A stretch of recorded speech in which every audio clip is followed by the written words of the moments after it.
Hello guys, today we are going to learn why you Americans are so obsessed with ice cubes. And the answer will be that today was a good day.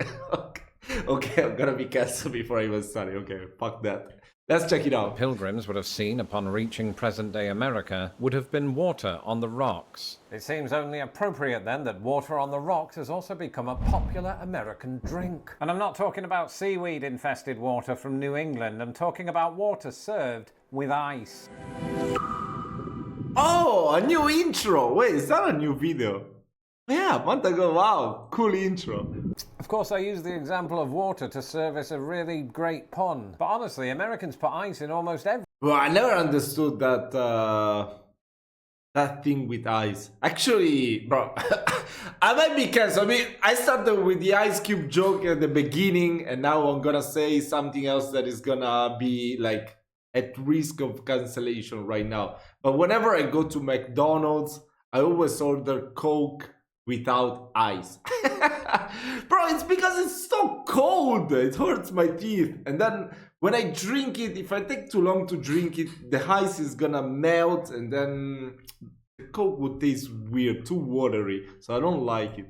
Everything from cocktails to mocktails, from coffee to tea. They even sell bags of it at the petrol station. And to people in my homeland of Britain, where frozen water is used far more sparingly, America's ice cube culture can at times seem like an obsession. So, is it? And why do Americans insist on bulking up their liquids with more liquids, albeit solid ones? Well, as a British person myself who moved to the United States, such questions have been at the forefront of my mind this summer, not least because my wife and I recently got an ice making machine. Shut up, it's What? great. And if you would like this machine... Why would you need an ice making machine? I mean, usually here we have the squares of ice that you put in the freezer, and then you take them out. Oh, maybe you do need way more than that, right? Machine of a YouTube channel to reach 1 million subscribers, and you haven't yet become one yourself, do that now. Oh, okay. In the meantime, here are some of the actual reasons that Americans love their ice, some of which might surprise you. And before I skate on thin ice with my British subscribers, I want to start this deep dive by addressing a popular misconception among Americans, that European countries don't themselves have ice cubes. This, of course, is completely and utterly a little bit false. In Britain, for example, not only do many households have trays for creating them, yeah, exactly. That's what we use here in Italy too. I mean, households have trays. I've only seen in my whole entire life this stuff to make ice cubes. For creating them. But Brits, albeit to a lesser extent than Americans, do consume iced tea and the like. But definitely not as much as as hot tea. The reason for this misconception appears to be that ice water is not typically served in UK restaurants unless one specifically asks for it. And even then you only get about 1 or 2 ice cubes. In the US, most restaurants will serve it by default, with waitstaff frequently ensuring that your glass remains topped up. In other words, it's not that Britain eschews ice cubing altogether, it's just that Americans take it to another level. Speaking of levels, I'd really like to thank today's sponsor, Extra. Have you ever been in that awkward situation where you're at the bar ordering whiskey on the rocks and your credit card is buried beneath all your other cards and you feel stupid trying to find it? Well, I for one never have to worry about that again thanks to my new beautiful wallet from Extra. At the click of a button, my cards now float to the top in a pleasingly visible way. And thanks to Extra's Finder card, I can now valiantly move on from my other wallet-related issue, never being able to find it. Using Apple Find My, you can track the whereabouts of your wallet before it's taken by the sorts of people who did the same to mine in the Great Wallet Incident of 2011. So cool. And Extra's summer sale is offering 25% off. Using the code LOST will unlock further discounts. The details are in my description below. Now, I know what some of you might be thinking. Lawrence, this video should have been over in 20 seconds. The answer is simple. Americans just like to be different. And while that seems to be the default perception toward most things America, I've read enough to know that this belief doesn't always hold water.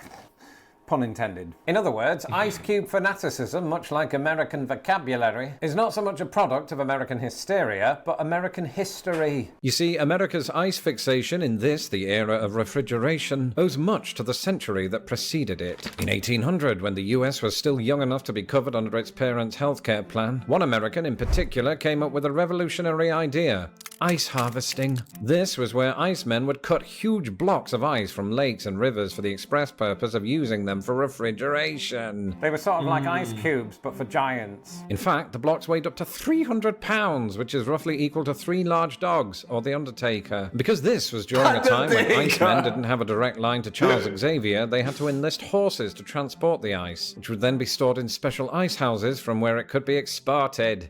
And why am I telling you this in 2024? Because for the next century and a half, ice harvesting became a massive industry in the United States. It was the brainchild of Bostonian businessman Frederick Tudor, who would later be dubbed the Ice King, despite Boston only recently saying it didn't want a monarch. The Ice King! That's such a cool nickname. Tudor made an absolute fortune selling to other countries ice harvested in New England, further adding substance to my water on the rocks joke from earlier. In fact, by the 1880s, ice was America's second largest export after cotton. Among the beneficiaries were Cuba, India, England, and most notably Norway, which subsequently began its own ice harvesting industry. And of course, ice harvesting gradually benefited American society. Indeed, it was known as ice harvesting because ice was literally considered a crop. At first, this crop would be distributed to the wealthy who would use it to preserve meat and beverages, something that was of particular importance during those hot summer months. But as the century wore on, ice was made available to businesses up and down the country. It revolutionized various food markets because it meant that meat, fish, and vegetables could be more easily stored and transported without rotting. Moreover, by the 1860s, when Tudor was busy seeking revenge against his barber, 2/3 of homes in Boston and New York received ice deliveries on the daily. America presumably had so much ice that the only natural next step was to start putting it in drinks. Don't believe me? Well, American author Mark Twain, who was obsessed with technological invention, not only himself confirmed it, but cited it as a uniquely American practice. I think that there is only one thing that can be called by the wide name American.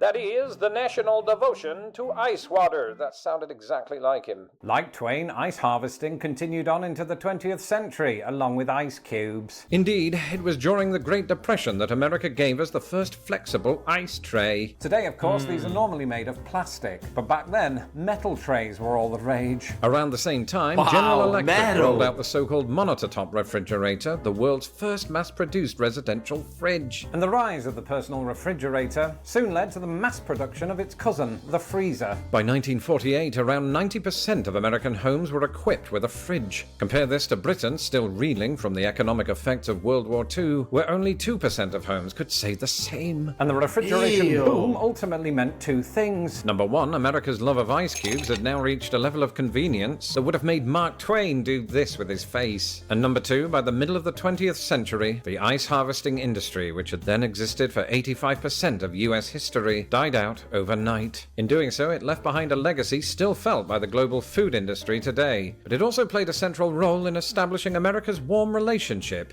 with ice. Okay, history schmistery, you might be thinking, but why are Americans still doing this in 2024? Can't they just cool it? Well, that's exactly what they are doing. You see, just as British winters don't deliver nearly as much ice as those of the northern United States, British summers are not nearly as hot. So, back when I heroically traversed the Rockies in 99-degree heat, anything less than ice water would have been an insult. And when I say I traversed the Rockies, I meant that I walked up a hill in Utah. The point is, the cult of Ice Cube has persisted in America partially because its devotees derive practical use from it. Of course, as heat waves become more common in the UK, might the same thing happen there? After all, the UK did eventually get on board with refrigerators, with that 2% figure rising to 97% in the years since. To me, this seems unlikely. Not only is that like comparing apples and oranges, but UK fridges and freezers are typically much smaller than those in America. In other words, not every British family has the real estate to prioritise ice cubes, especially when feast ice creams exist. In America, not only do larger units mean more space for ice trays, but some models even have an ice cube dispenser, as I found at my previous address. And some of my more observant subscribers might be thinking, wait a minute, what happened to the big fridge that came with your house?